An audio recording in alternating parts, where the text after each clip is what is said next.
Bonjour, c'est Pivoine et Paprika. Je vais vous expliquer le patron de Mademoiselle Malabar, les Esquimaux, les moufles. Donc en fait, vous avez ici le patron à imprimer. Et ensuite, ici, vous avez les gabarits.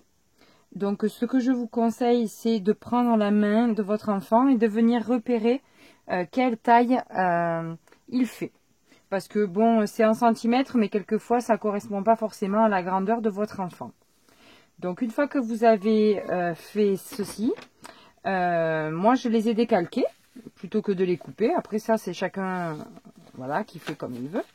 Donc, nous obtenons ceci. Donc, pour le pouce, donc le dessous, l'autre, le deuxième dessous et le dessus. Donc, il faut le découper 2 fois dans le tissu du dessus et 2 fois dans la doublure. Donc ici les patrons. Donc nous obtenons 3 pièces.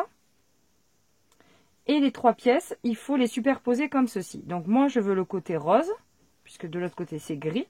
Donc je viens superposer mon pouce, mes 2 dessous.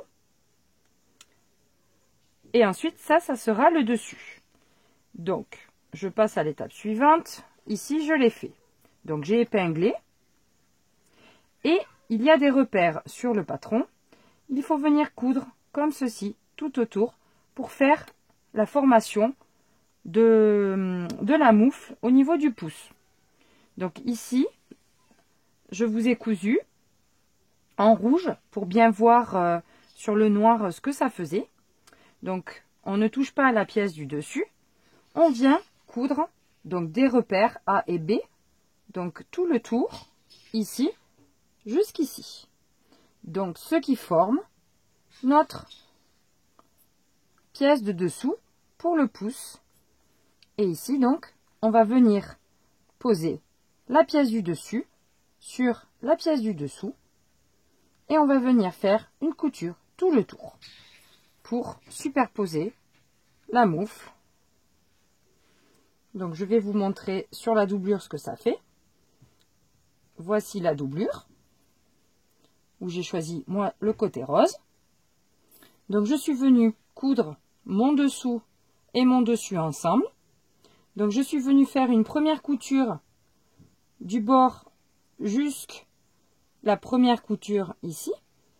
Ensuite, j'ai rabaissé mon pouce et je suis venue à la couture ici. Et je suis venue faire tout le tour de la moufle. Donc, une fois que vous avez fait 4 fois cette manipulation, vous laissez la doublure sur l'envers et vous venez prendre le dessus, vous le mettez sur l'endroit. Vous insérez la doublure dans le tissu du dessus. Donc, les 2 moufles sont l'une à l'intérieur de l'autre. Et ensuite, vous venez faire les poignets. Donc, vous prenez votre bande de bord de côte, vous le pliez en 2 sur la hauteur. Ça donne ceci. Ici, j'ai cousu avec la surjeteuse. Vous venez plier en 2 votre poignet. Et vous venez, quand vous avez ces 2-là, on va faire avec celui-là, on va le retourner. Aussi bien ça va pas être le même. Non, c'est pas le même. Donc, on va faire avec le bord. Comme ceci. Une fois que vous avez votre endroit et votre envers comme ceci, vous venez prendre la bande de poignet. Vous mettez la couture en repère sur le côté de la couture. Vous insérez la poignée. Et vous restez bien couture sur couture. Et on vient tirer sur le bord côte pour avoir la largeur. Ici, vous prenez bien les 3 épaisseurs, les 4 épaisseurs du bord côte, le dessus et le dessous. Vous étirez bien comme ceci. Alors pour celles qui veulent mettre ou des épingles ou des pinces. Et après, en une seule couture, vous faites tout le tour de votre moufle. Et après, quand vous retournez, ben, vous avez la moufle qui est terminée. Voilà, j'espère que ça vous aura servi. Bonne soirée!